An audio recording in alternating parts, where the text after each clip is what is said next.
In the celestial realms where gods dwell and cosmic forces dance, there unfolds a love story so profound that it would shake the very foundations of heaven and earth. This is the tale of Sati and Shankar, a divine romance that began with destiny and ended in tragedy, only to be reborn through the eternal cycle of love. Long ago, King Daksha performed intense penance, seeking a daughter who would possess unmatched power and grace. His devotion moved the divine mother Ajya herself, who appeared before him with a promise that would change the course of cosmic history. She declared that she would take birth as his daughter, bearing the name Sati. This was no ordinary child, but the very embodiment of primordial energy destined for greatness. When Sati came of age, the question of her marriage arose. Lord Brahma, the creator himself, proclaimed that since Sati was the avatar of Adhya, the primordial power, only Lord Shiva, the primordial being, could be her rightful consort. Despite Daksha's growing reservations about the ascetic lord who lived in cremation grounds, the divine wedding took place with cosmic grandeur. Their early married life was blissful, filled with divine conversations and shared spiritual pursuits. Sati would often hear Shiva chanting the name of Rama, and curiosity began to bloom in her heart. Who was this Rama that her beloved husband revered so deeply? When she asked, Shiva explained that Rama was the supreme being, both with form and formless, his own object of worship. But doubt, that subtle poison, crept into Sati's mind. How could her husband, the great destroyer and creator, bow before another? This question gnawed at her until she decided to test Lord Rama herself. During one of their travels through the Dandak forest, where Rama was wandering in exile, Sati made a fateful decision.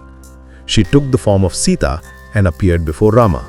The moment Rama saw her, his divine vision pierced through the illusion. With gentle respect, he addressed her as mother and asked why she wandered alone in the forest, inquiring about Lord Shiva's whereabouts. In that instant, Sati realized the magnitude of her mistake. Rama's recognition of her true nature and his respectful address as mother revealed his supreme divinity beyond any doubt. Overwhelmed with grief and regret, Sati returned to her original form.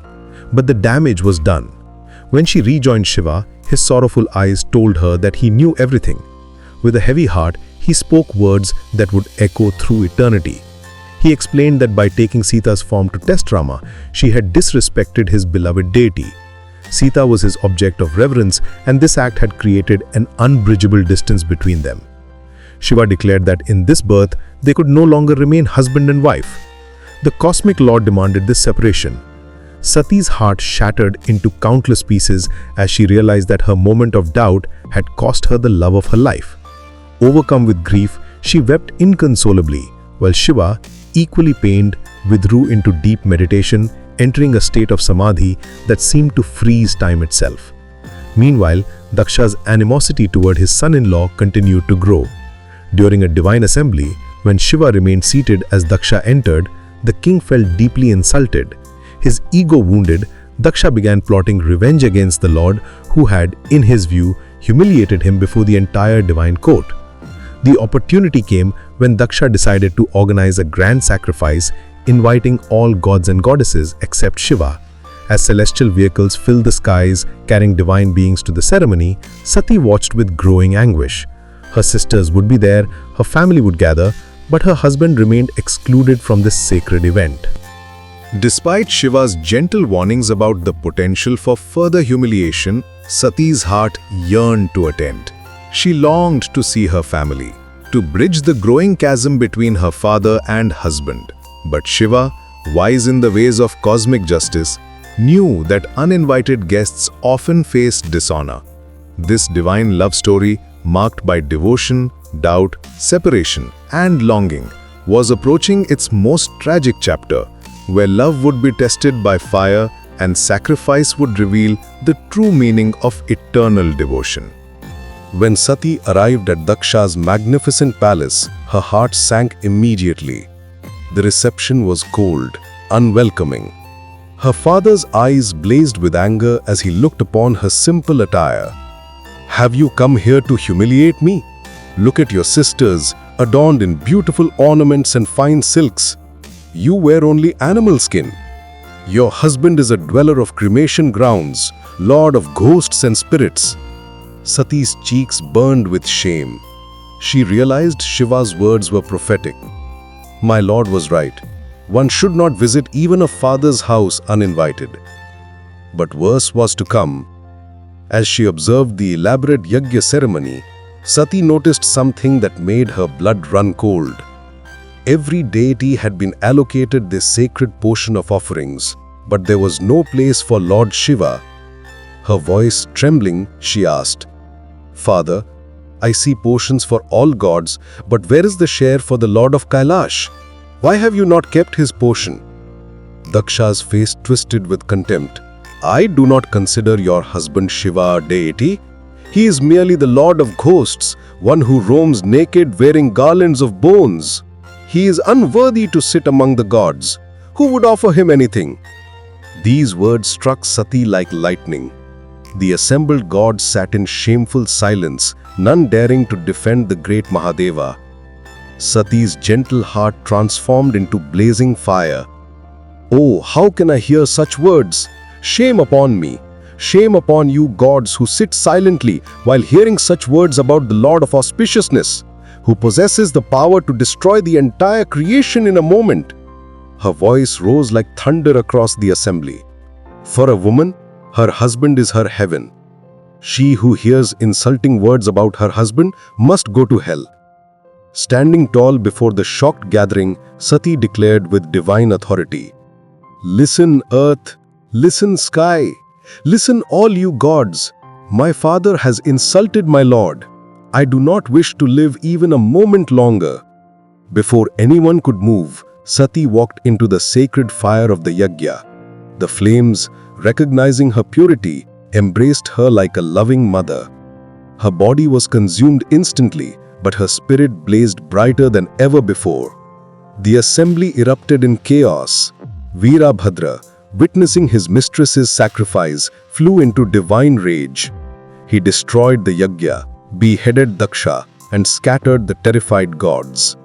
When news reached Shiva, his grief knew no bounds. The Lord who had conquered death itself was conquered by love's sorrow. He lifted Sati's charred remains and began wandering the three worlds, his tears threatening to flood creation. Seeing the cosmic order crumbling, Lord Vishnu intervened with compassionate wisdom. He released his divine disc, gently separating Sati's body into 51 pieces. As each piece touched the earth, it became a sacred Shakti Peetha, where the divine feminine power would be worshipped forever. Gradually, Shiva's madness subsided. The cosmos found its rhythm again. But Sati's sacrifice had transformed something fundamental. Her love had created 51 centers of divine power across the earth where devotees would come seeking blessings for countless generations. Thus, through ultimate sacrifice, Sati became immortal. Her story reminds us that true love transcends death, that devotion can move mountains, and that sometimes the greatest victories emerge from the deepest sorrows. The Shaktipeethas stand today as eternal testimony to a love so pure that it transformed personal tragedy into universal blessing. Close your eyes and imagine the snow-capped peaks of the mighty Himalayas, where the air is so thin that every breath feels sacred. Here, in a time beyond memory, a young woman sits motionless on the rocky ground, her body barely more than skin and bones. This is Parvati, daughter of the mountain king Himavat and Queen Mena, and she has been sitting here for what feels like an eternity. But Parvati is no ordinary princess. Deep within her soul burns a truth she doesn't yet fully understand. She is the reincarnation of Sati, the beloved wife of Lord Shiva, who had sacrificed herself in the fires of her father's yajna. Now, in this new life, destiny calls her to reunite with her eternal love. But Shiva remains lost in meditation, his heart still shattered by grief. For years, Parvati has survived on nothing but roots and leaves, her once beautiful form withering under the harsh mountain winds. The gods watch anxiously from above, knowing they need Shiva's son to defeat the terrible demon Taraka, who threatens the universe. But how can they wake a god who has turned his back on the world?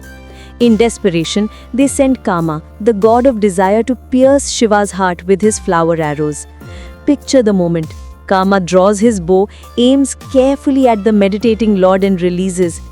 But as the arrow strikes, Shiva's third eye blazes open like a cosmic furnace. In an instant, Kama is reduced to ash, his very existence erased by divine fury.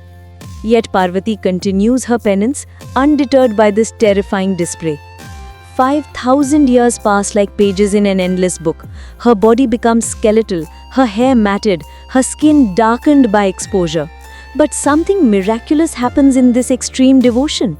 Memories begin to surface like bubbles in still water. She remembers another life, another name, another love that transcended death itself. "I am Sati," she whispers to the mountain winds, and suddenly everything becomes clear.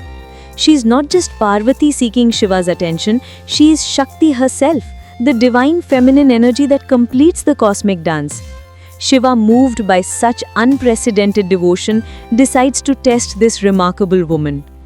Disguising himself as an elderly Brahmin with a walking stick, he approaches her meditation spot. His voice carries the weight of false concern as he asks, "Why are you performing such severe penance, my dear? What do you wish to obtain?" When Parvati explains her desire to marry Shiva, the disguised Lord shakes his head disapprovingly.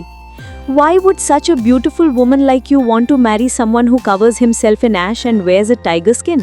He's wild, unpredictable, surrounded by ghosts and goblins. Surely you deserve better." But these words ignite something fierce within Parvati. Her eyes flash with divine fire as she rises to her feet, her voice trembling with righteous anger. "What do you know about him? I am the reincarnation of goddess Sati, his other half. We are incomplete without each other. He is not just my beloved. He is my very soul." In that moment of absolute truth, the disguise falls away like morning mist. Shiva stands before her in his true form, tears streaming down his face. The recognition is instant, electric, transformative. They fall into each other's arms, two halves of the same divine essence, finally reunited after eons of separation. "My beloved Sati," Shiva whispers, his voice breaking with emotion, "you have returned to me." With his divine touch, he cleanses away the grime and exhaustion of her penance, transforming her into Mahagauri, radiant, pure, glowing within her light. They agree to marry, but there's one small problem. When Shiva arrives at the wedding in his fearsome form, adorned with serpents and ash, Parvati's family is terrified. But Parvati, wise and patient, simply approaches her beloved. "My lord," she says gently, "perhaps you could appear a little more conventional for my family's sake." Shiva, completely smitten by his bride's calm wisdom, transforms into the most handsome prince imaginable. The wedding becomes a celebration that shakes the very foundations of the cosmos. And so they return to Mount Kailash, where they live in perfect harmony. Their union represents something profound, the Ardhanariswara, where masculine and feminine energies dance together in eternal balance. In their love story, we see that true devotion can overcome any obstacle, that love transcends even death, and that sometimes the greatest journeys are the ones that bring us back to ourselves. This is the power of GauriShankar, not just a tale of divine romance, but a reminder that within each of us lies the potential for such transformative love and unwavering faith.